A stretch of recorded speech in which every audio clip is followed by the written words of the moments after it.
Falar de neurodiversidade nos parece estranho, né? Falar de diversidade. Mas a minha hipótese é que não deveria ser. Não deveria ser. Mas é essa a nossa proposta. A gente vai usar algumas argumentações, pensar sobre esse assunto. Pode passar? Próximo.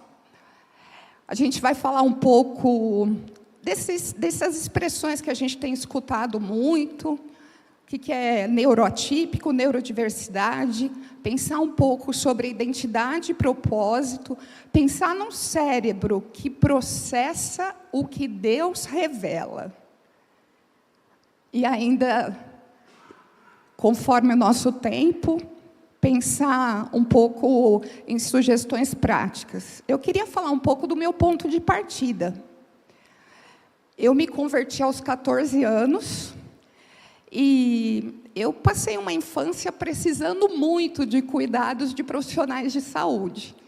E a minha mãe sempre orou para que eu também me tornasse uma pessoa que cuida de pessoas. E aí, eu me converti aos 14 anos e escolhi fazer faculdade de terapia ocupacional. Quer dizer, eu não me converti, né? Deus me converteu e Deus também me colocou nessa profissão.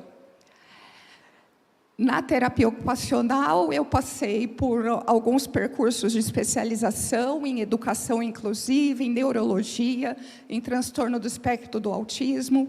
E a minha experiência é no serviço público, tanto municipal como estadual, nas áreas de psiquiatria e neurologia, principalmente. Em 2021, eu tive oportunidade de fazer a tutoria teológica do Invisible College, que daí eu fiz esse percurso 2021, 2022 e 2023. E a questão da neurodiversidade tem sido minha experiência clínica prioritária nos últimos 9 anos, então é um assunto do meu dia a dia, mas no final do ano passado, ele se tornou um assunto mais pessoal, do ponto de vista que, no final do ano passado, eu tive o meu próprio laudo de transtorno do espectro do autismo. Pode passar. Nos atendimentos clínicos, sempre vem essa questão: por que ele nasceu assim? Por que eu? Por que a minha família? Quem é culpado? E essa é uma questão que, digamos, milenar, né? Desde que eu entrei na faculdade, me chama a atenção o texto de João, onde os discípulos perguntam para Jesus. Caminhando Jesus, viu um homem cego de nascença e os seus discípulos perguntaram: Mestre, quem pecou? Este ou seus pais, para que nascesse cego? Respondeu Jesus: nem ele pecou, nem seus pais, mas foi para que se manifestem nele as obras de Deus. Isso era um caminho, mas como assim, para que se manifestasse nele as obras de Deus? Quando a gente pensa em por que ele nasceu assim, a ideia hoje aqui não é explorar causas genéticas ou funcionamento do cérebro, mas pensar isso num aspecto teológico. Quando a gente pega em João, Jesus deu essa resposta. Mas eu gostaria de acrescentar algumas reflexões, como cristão, como entendendo a fé cristã trinitariana reformada. O Deus trino, soberano, provedor e criador de tudo, age através das suas leis. Por que essa fé cristã trinitariana? Porque o Deus Pai reconciliou o seu mundo criado, mas caído, por meio da morte de seu Filho, e o renova no reino de Deus pelo seu Espírito. Esse entendimento é de um Deus trino, singular e único ser, independente, e é fundamental para a devida compreensão do papel do homem. Vocês já pensaram sobre que Deus é uma pessoa singular e, ao mesmo tempo, tripla. E essa compreensão a gente precisa entender na própria criação, porque essa visão de Deus nos traz uma categoria única, que é a categoria dos universais, sem extinguir os muitos, as coisas particulares, as nossas histórias particulares. Deus é único, mas Ele é diverso na sua própria ontologia. Ele é um Deus trino, e cada um tem um papel. Deus Pai tem um papel, Deus Filho e o Espírito Santo, Deus, tem um papel. Por isso que eu começo com a seguinte provocação: a gente não está acostumado com a diversidade, mas ontologicamente a gente encontra isso pensando na Trindade. Então, a gente deveria olhar para isso. A triunidade de Deus é um mistério com análogos em toda a criação.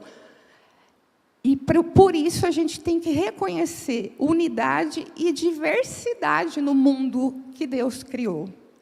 Deus cuida do povo dele como um plano único, uma história única, mas Ele também cuida das particularidades. Por isso que a gente está contrapondo essa unidade e diversidade nas ações divinas, porque elas são características desse Deus fiel. E essa diversidade na criação, Deus faz convergir todas as histórias particulares ao propósito dele. Isso é maravilhoso. Esse Deus que nos trata de maneira singular e única, com todas as nossas particularidades. Deus interage conosco no tempo através da sua majestade e da sua misericórdia. E compreender a identidade de Deus, que apesar de ter criado o homem à sua imagem e semelhança, apresenta uma distância ontológica diferente. A ontologia de Deus é diferente. Então, nessa compreensão, eu vou usar uma expressão assim: Deus criou o homem à sua imagem e semelhança. Então, Deus também é deficiente? Deus também é sindrômico? Não. Deus criou o homem à sua imagem e semelhança, Deus é perfeito, mas Ele cria diversidade humana. Ele cria e Ele faz convergir tudo dentro desse propósito. Pode passar o próximo. Mas o que é um diagnóstico? O que é uma neurodivergência? O que é uma deficiência?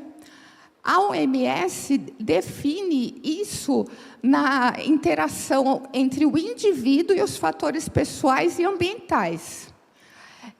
Aí a gente tem que também, a OMS fala da comunidade, porque do jeito que a comunidade é organizada, ela contribui, ela melhora ou ela atrapalha o desempenho das pessoas. Por exemplo, uma pessoa amputada, com acesso a uma prótese, exercendo suas atividades num ambiente adaptado, ela vai continuar sendo amputada, mas ela vai ser mais eficiente. Então, existe algo que é o diagnóstico da amputação, existe algo que é a deficiência. A deficiência, ela acontece também na relação, não só como resultado desse diagnóstico. Por isso que a OMS aponta o papel da comunidade. Então, o funcionamento de cada indivíduo ou, digamos assim, para a gente fazer uma comparação, a eficiência de cada indivíduo está relacionado também com esse contexto. Pode passar. E quando a gente pensa em diagnóstico, eu pretendo usar aqui também uma argumentação filosófica. O Doiverd é um filósofo cristão holandês e cristão reformado, e ele analisa, a realidade chega para a gente numa síntese, e ele propõe uma análise em aspectos modais, em aspectos dessa realidade. Eu listei aí os 15 aspectos, chamando a atenção que, a partir do aspecto lógico, o sujeito, a pessoa pode ser sujeito da ação, mas a gente também analisa coisas, a gente analisa animais. Esses aspectos, eles são integrados. Quando a gente fala de organismos, a gente está falando do aspecto biótico. E aí, um organismo, ele vai ter aspectos sensórios perceptivos, ele vai ter aspectos lógicos. O que nós vamos discutir aqui hoje é a supremacia, quando a gente pensa que um aspecto biótico, quando um aspecto do funcionamento do organismo, vira identidade do indivíduo. Pode passar. Aspectos são partes, eles não podem ser confundidos com identidade e propósito. Avaliar os aspectos é avaliar como e de qual maneira uma situação acontece. A estrutura de individualidade, a identidade e os aspectos são coisas diferentes. O próprio Doiverd vai argumentando isso, que a identidade do sujeito não é um aspecto isolado da experiência, e também não é a somatória deles. Então, como eu penso, da minha condição social, aonde eu vivo, meu aspecto cultural, meu aspecto linguístico, isso é minha identidade? Não. Isso são modos, maneiras de eu existir. Só que o diagnóstico em saúde, com frequência, isola o aspecto biótico, e isso fica sendo a identidade do indivíduo. Então, a gente fala assim, aquela pessoa deficiente, aquela pessoa autista, aquela pessoa, eu trabalho com TDAH. Eu não trabalho com uma pessoa, eu trabalho com TDAH. Então, e aí a gente transforma um aspecto da existência como identidade. O diagnóstico, ele não pode ser confundido com identidade. Mas é lógico que um diagnóstico influencia a maneira de como a pessoa vive, a maneira que ela vai experienciar as situações. Mas isso não é identidade. O ser humano, ele funciona em todas as modalidades de maneira integrada, interrelacionadas, mas tudo isso, a somatória dessas modalidades, não significa ainda assim a identidade. Um aspecto da experiência não significa a identidade e nem a somatória de todos os aspectos. Por quê? Porque a nossa identidade não é imanente, não está em nós mesmos. A nossa identidade é transcendente. A nossa identidade está na nossa relação com Deus. Deus, na presença de Deus, que a gente pode entender quem nós somos. Pode passar. A nossa identidade está em Cristo. E aí a gente pode ter significado para a vida. A gente pode identificar a nossa vida. Mas a intervenção em saúde, o que eu quero dizer como intervenção em saúde? Elaboração do diagnóstico, indicação do processo terapêutico, ela precisa sempre considerar o que move a pessoa, o que traz significado para essa pessoa, que é um pouco que eu estava conversando com a minha colega da área de saúde, sobre atender a pessoa como um todo, e não um aspecto, né? Além de o que move, o que essa pessoa está trazendo como queixa? A gente estava falando aqui, chega um paciente com lesão de mão, pós-cirúrgico de mão. A gente vai tratar a amplitude de movimento daquela articulação, ou a gente vai tratar o que significa aquela lesão de mão para uma pessoa que é pedreiro, que precisa usar os instrumentos para o seu sustento, que precisa readquirir coordenação motora fina, porque ele trabalha precisando dessas funções. Então, a intervenção em saúde precisa olhar para o indivíduo. E aí, Doiverd defende que essa busca deve ser transcendente na esfera da religião, porque o que move o indivíduo é sempre algo religioso, é sempre algo que vai dar sentido para ele. E o profissional cristão sabe aonde está esse sentido, que tem o ponto de partida na revelação de Deus. Esse é o ponto fixo para a gente compreender o ser humano e a experiência que esse indivíduo está trazendo para a gente.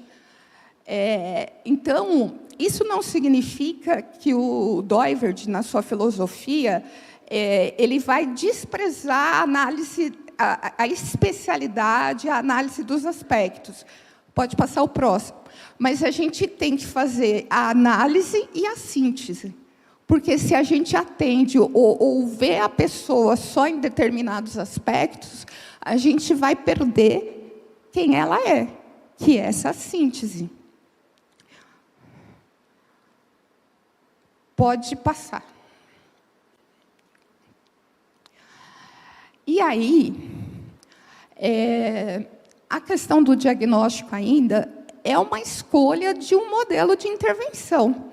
E ele sempre reflete também naquilo que o profissional tem de valor, aonde esse profissional entende a busca de conhecimento.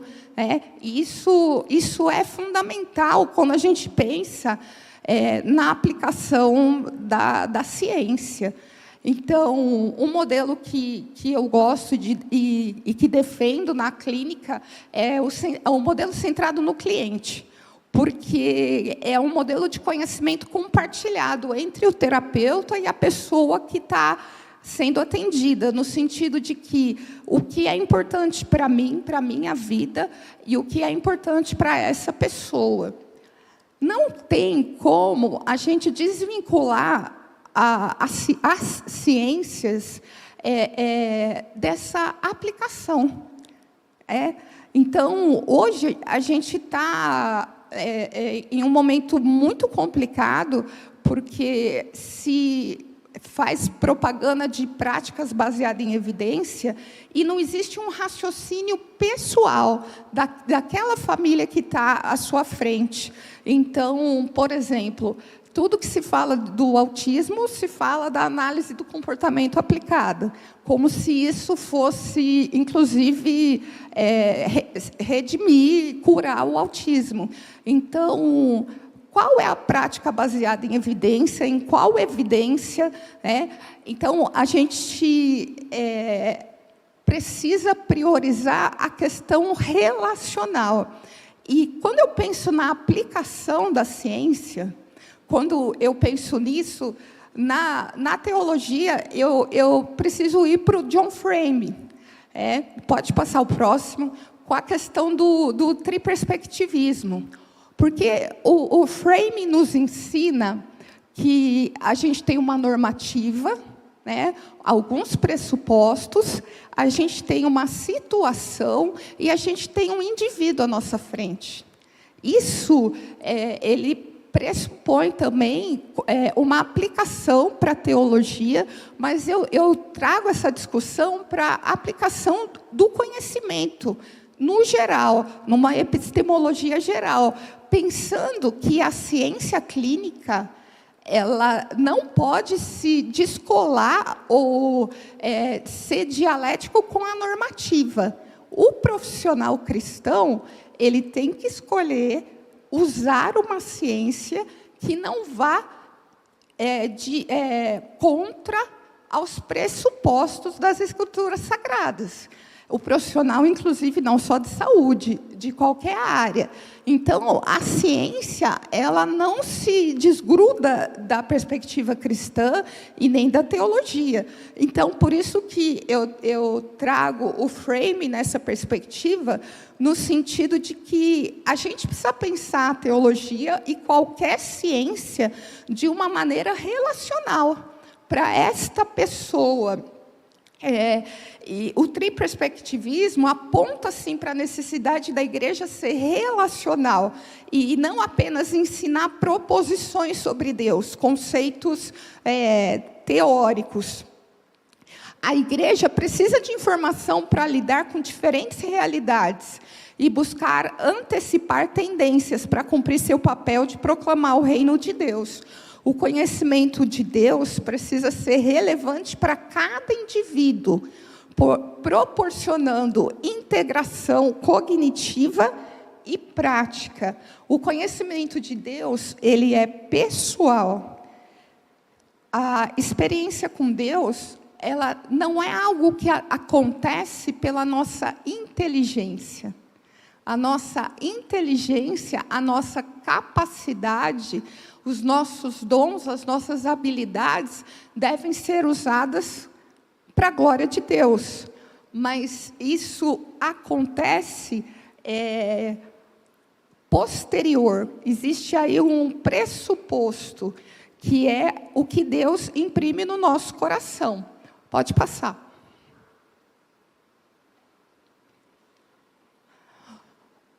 O John Frame contempla a aplicação da teologia, equilibrando a compreensão da norma na história vivida por cada indivíduo.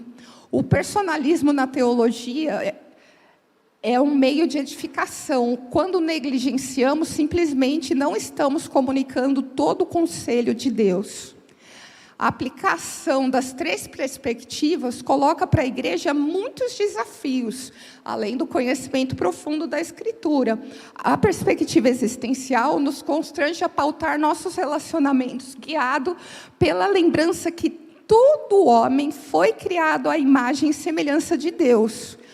Portanto, independente das diferenças confrontadas, a percepção do outro não pode ser distorcida.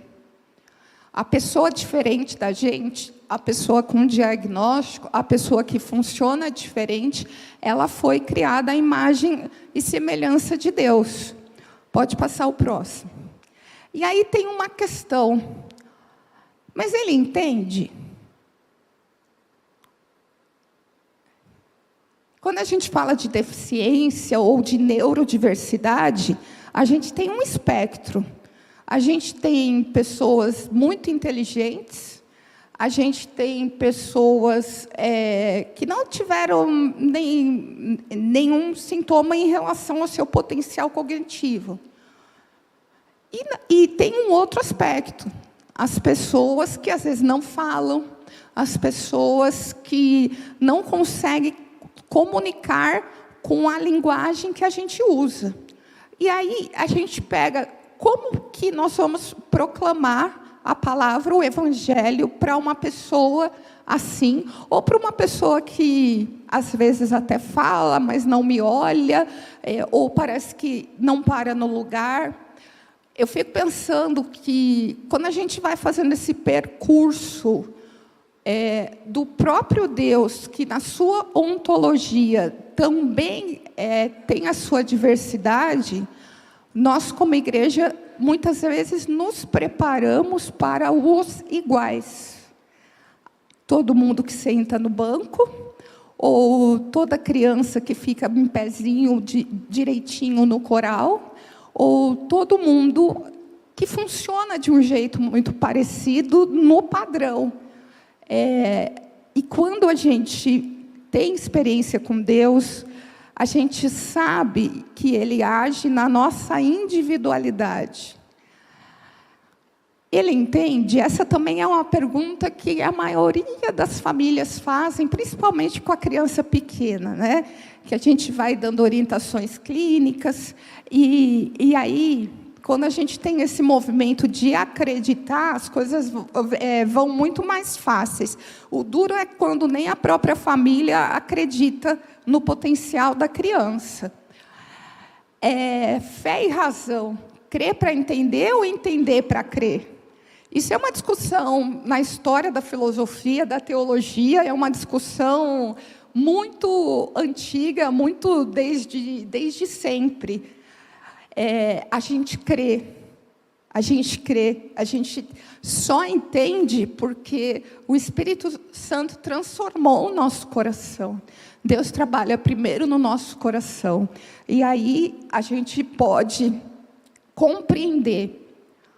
Mas a gente vê também vários aspectos e histórias na Bíblia que a gente pode lembrar de pessoas que precisaram de suporte e da igreja funcionando como suporte.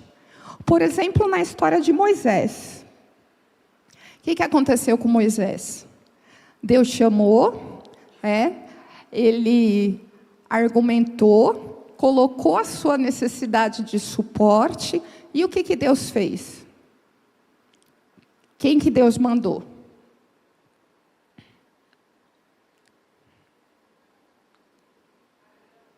Obrigada. Eu estava aqui sem esperança. Arão. Deus mandou Arão. E aí, o ministério era de quem? A tarefa era de quem? Mas, nos planos de Deus, Ele providenciou esse suporte.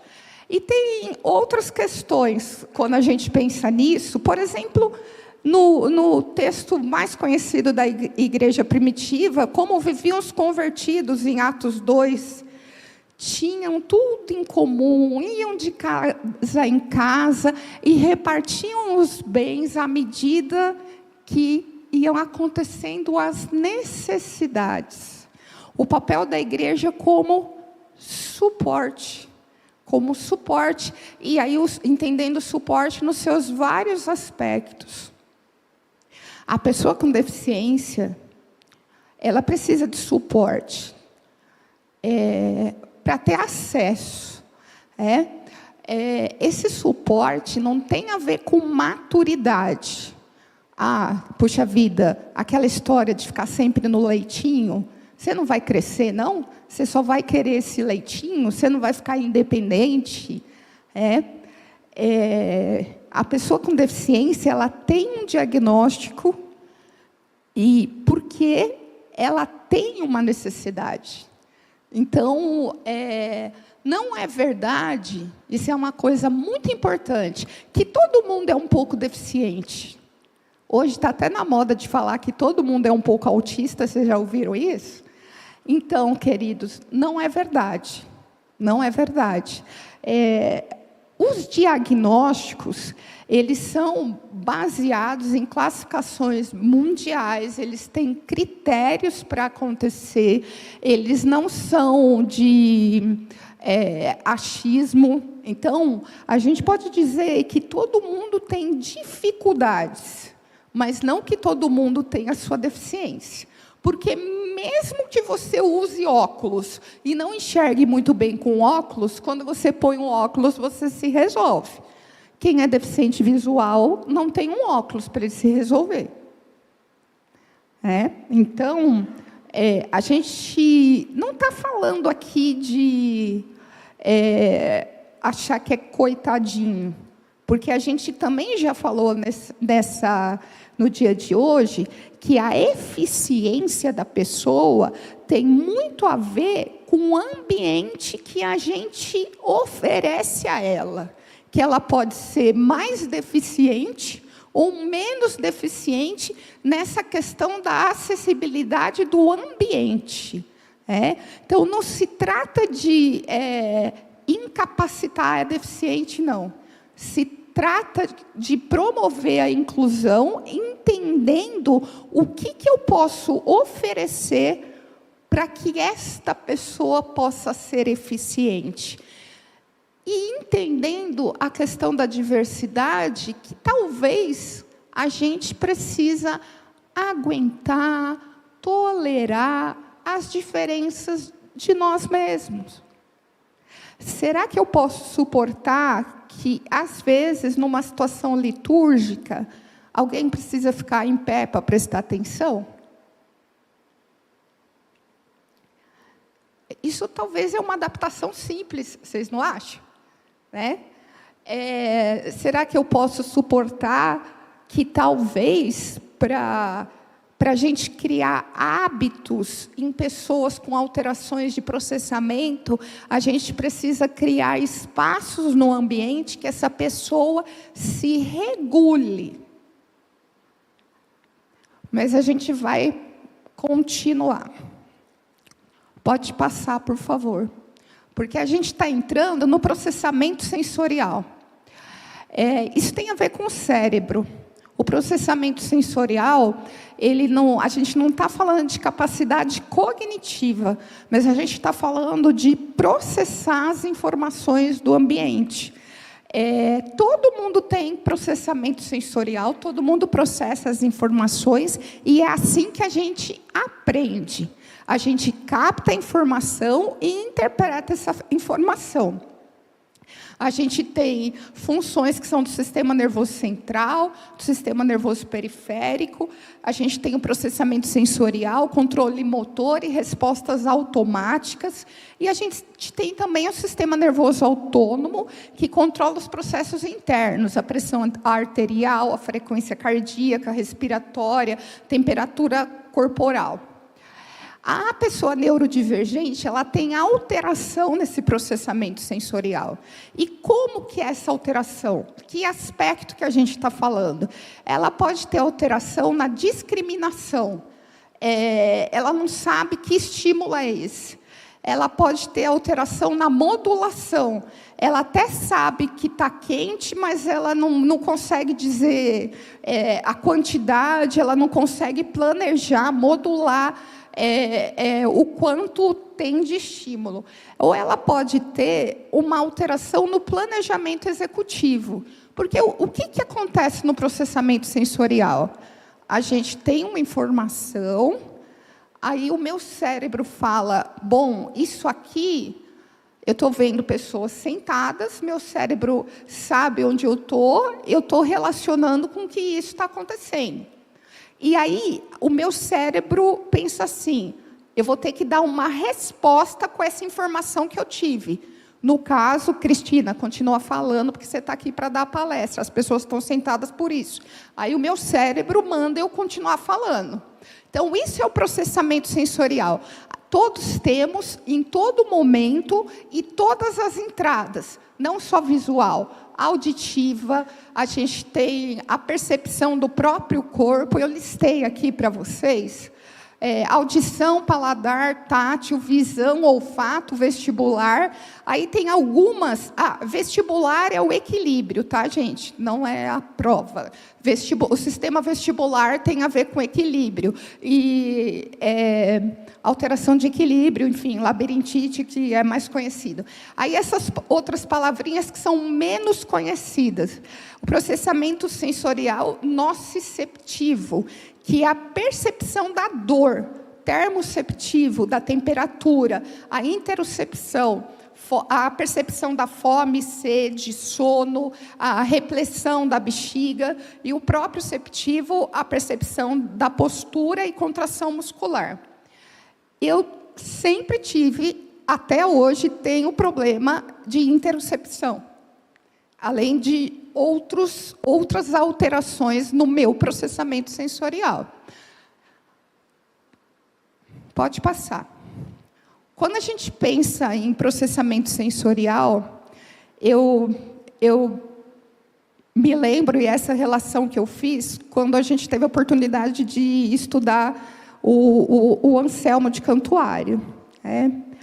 Porque quando a gente fala do aprendizado, e a neurologia trabalha assim, a gente precisa de uma peça inicial, algo para as áreas associativas relacionarem com aquela experiência anterior e construir o conhecimento. Essa peça inicial, esse input inicial é necessário para a gente poder construir o conhecimento. Uma citação do Anselmo: em Deus se encontra a harmonia, o odor, o sabor, a brandura, a beleza, de uma maneira inefável que lhe é própria. Por meio da revelação de Deus, o homem consegue compreender o significado da experiência cotidiana.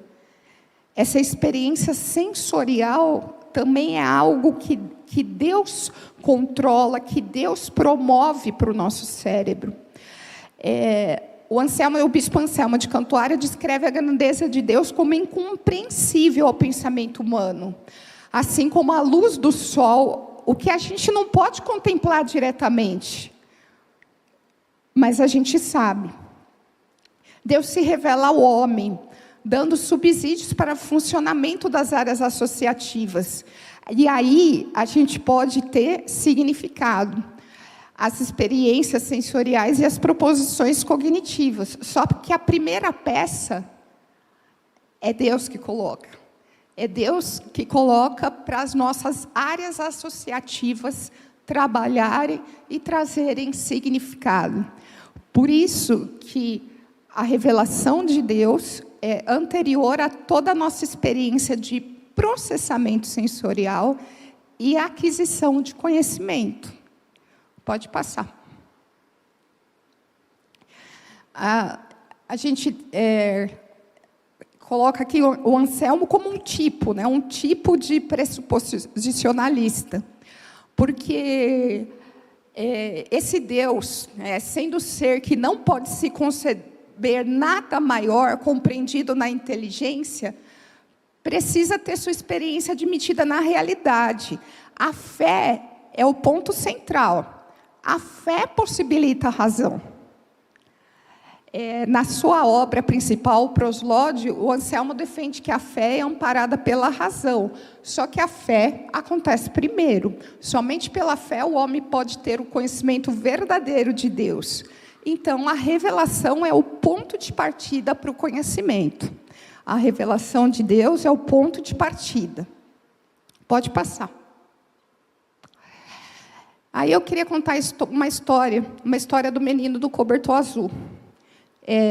Esse menino é uma criança que chegou para mim no ambulatório, e todo coberto com o pai e a mãe, coberto lá com o seu cobertor azul, né? E ninguém conseguia se aproximar dele. Inclusive, quando a gente... Esse assunto é um pouco denso, mas eu já fiz a provocação em relação às práticas baseadas em evidência, citei o ABA, e esse menino é um exemplo que já tinha ficado 6 meses numa clínica fazendo intervenção em ABA, só que chegou desse jeito e os pais não sabiam nada, não tinham orientação nenhuma. Então, como que você faz uma intervenção baseada numa ciência, sem considerar essa família, e aí, enfim, chega o menino do cobertor azul. Esses pais estavam perdidos, não enxergavam possibilidade nenhuma. Isso me fez pensar o quanto um diagnóstico pode prender a pessoa e a sua família dentro da caverna do Platão. Você lembra desse mito? As pessoas acorrentadas, olhando para a parede e sem a percepção de outro caminho. O diagnóstico, ele pode ser uma prisão. Ele pode ser uma prisão, principalmente quando a gente enxerga a aplicação da ciência de uma maneira errada, sem normativa, sem a perspectiva da identidade do ser humano. E, pensando nisso, eu também me lembrei de outro teólogo, o Drew Johnson, num livro bem recente da filosofia bíblica, que fala desse aspecto da comunidade. O quanto o pensamento hebraico, ele reforça essa questão da vida em comunidade. e da sabedoria prática, a sabedoria em torno do ouvir, do ver, e a sabedoria pensando nos vários graus de competência. Aí, no dia a dia, que esse aspecto filosófico nos ensina. E o Drew Johnson também propõe isso. O que é a sabedoria prática? O que é a vida em comunidade? Esse menino que tem um aspecto do existir alterado, ele tem uma família e ele precisa de perspectiva. A sabedoria prática é como essa família pode lidar, agir, aplicar todo o conhecimento, toda a técnica para esse bem existir. Para o menino do cobertor, o diagnóstico se apresentou como essência da identidade. Ele virou o diagnóstico. O diagnóstico encobriu o menino e os pais, que ficaram afogados, que ficaram na escuridão da caverna. As correntes no mito da caverna foram lá configuradas pelo diagnóstico. Buscar a saída da caverna exige enfrentar o desconforto de sair dos papéis sociais estabelecidos, a fim da gente descobrir eficiências, apesar da deficiência.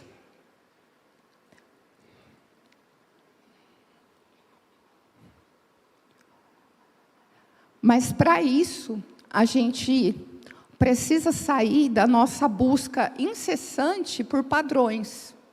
Isso no aspecto da rotina da igreja também. Como a gente se configura liturgicamente. Pode passar. Eu vou tentar pincelar algumas questões dentro do tempo previsto aqui, em como a gente pode agir. O que a gente pode fazer na prática? Até porque os nossos apontamentos teológicos, filosóficos, de todos os aspectos da ciência, foi para vir para a prática. E aí eu deixo como referência esse material que é bem didático, que fala assim, Start with hello. Começa dizendo um oi.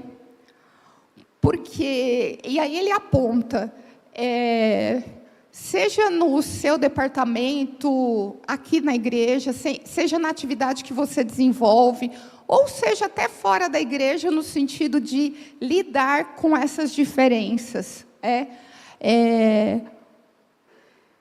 Quem é a sua equipe?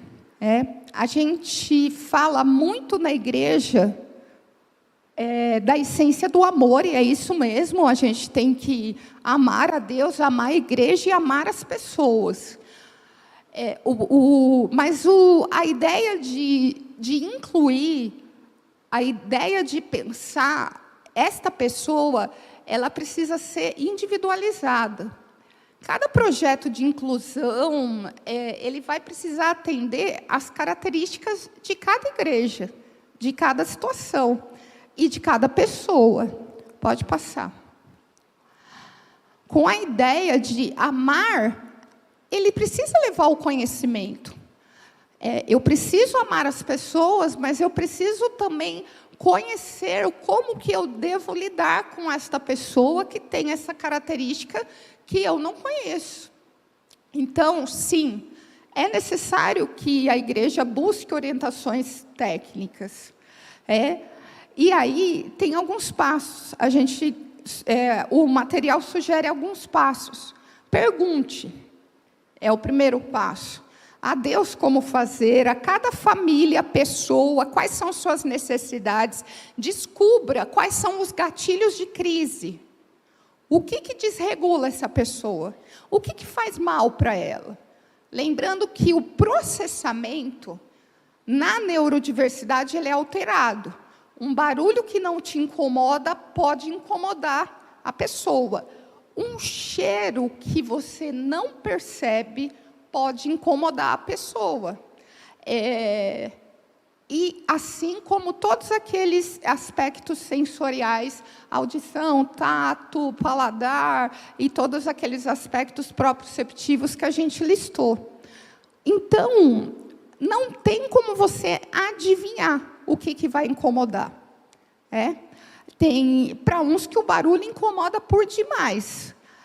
E aí a gente também precisa citar. Será que a gente pode conseguir normalizar que as pessoas usem abafador de ruído nas atividades da igreja? Existem estratégias até simples para a gente conseguir integrar essa diversidade. O amor tem que levar ao conhecimento. Pergunte a Deus como fazer, cada família. Pergunte à liderança da igreja. O que a igreja pode promover como suporte? Escute.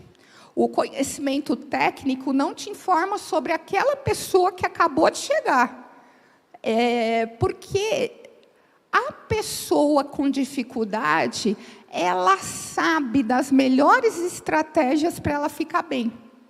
Então, se você... Olha, como eu posso facilitar para você? Como, por exemplo, na classe a gente teve, pastor Denis, falou assim, olha, se colocar slide, vai ficar melhor. Olha que coisa mais rica, quando a gente consegue escutar as pessoas. Pode passar. Planeje. Como que para cada pessoa eu posso colocar estratégias, e aí pensando que podem ser sim estratégias diferentes. O papel da igreja é proclamar o evangelho. A igreja não tem que ter aplicadores aba. A igreja não tem que formar a comunidade nas intervenções técnicas. Mas a igreja precisa e pode saber usar elementos que facilitem essa inclusão. Mas não pode fugir do papel da igreja. Ou seja, a ideia não é que a igreja tenha uma sala de regulação sensorial. E as crianças vão e só vão ficar lá. Inclusive, a gente não quer essa exclusão, a gente quer essa inclusão. Mas a igreja pode ter aspectos para a regulação sensorial no estar com todos. E como que a gente percebe essa necessidade? E como ouvindo as pessoas.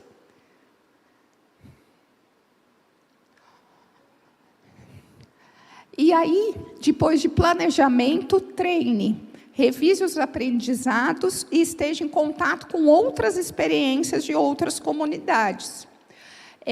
Por que treinar? Como eu falei, a igreja tem que proclamar o evangelho, não está aqui para fazer treinamento técnico de intervenção terapêutica. Mas se chegar alguém que se comunica com o CSA, é importante que a igreja saiba o que é isso.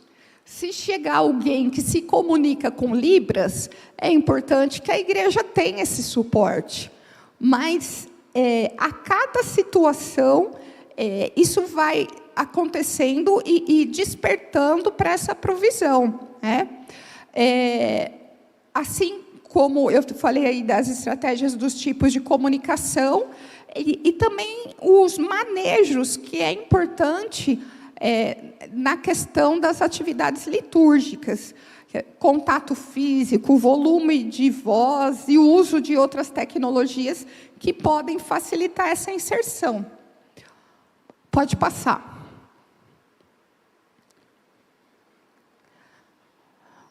O que eu penso, e a provocação aqui, é que as pessoas que são diferentes, elas precisam ouvir do evangelho. A igreja precisa estar de portas abertas para todas as pessoas, mesmo as pessoas diferentes de nós mesmos. Então, a gente precisa começar a aplicar tudo isso, mesmo não se sentindo com todos os recursos adequados ou sem o conhecimento adequado, porque esse é um exercício, né? Comece com aquilo que dá, e aí a gente vai aprendendo, aumentando as nossas atividades e aumentando as nossas ações.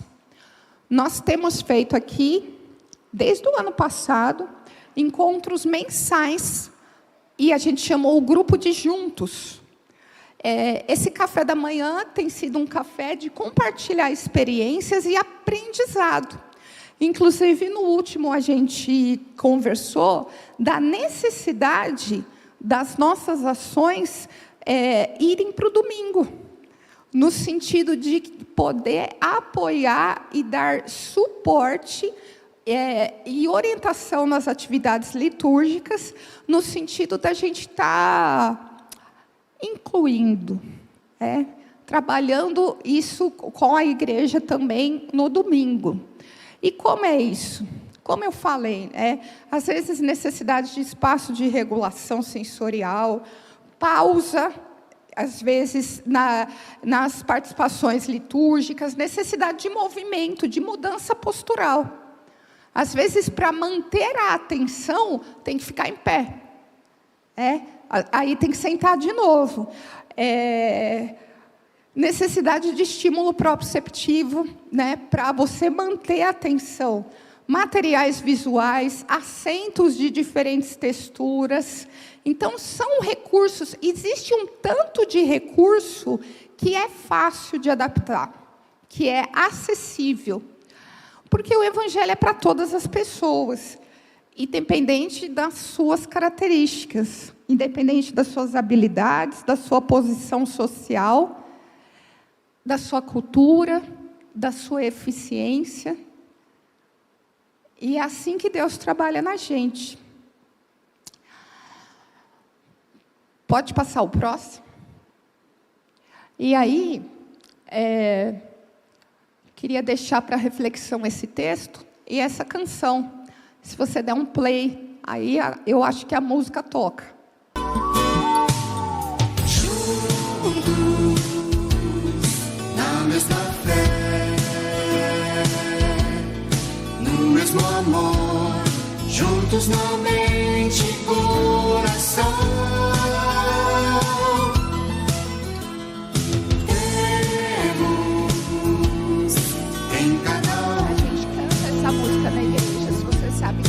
A mesma marca, o mesmo sangue, a mesma cruz.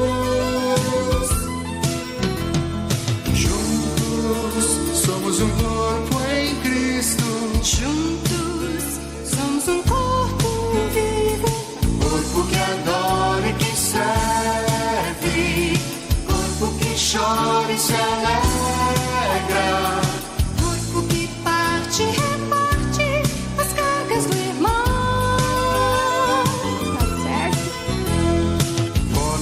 foram partidas podem de novo soar. Corpo onde a vida é mais vida, vivendo Jesus. Corpo onde a vida é mais vida, vivendo Jesus.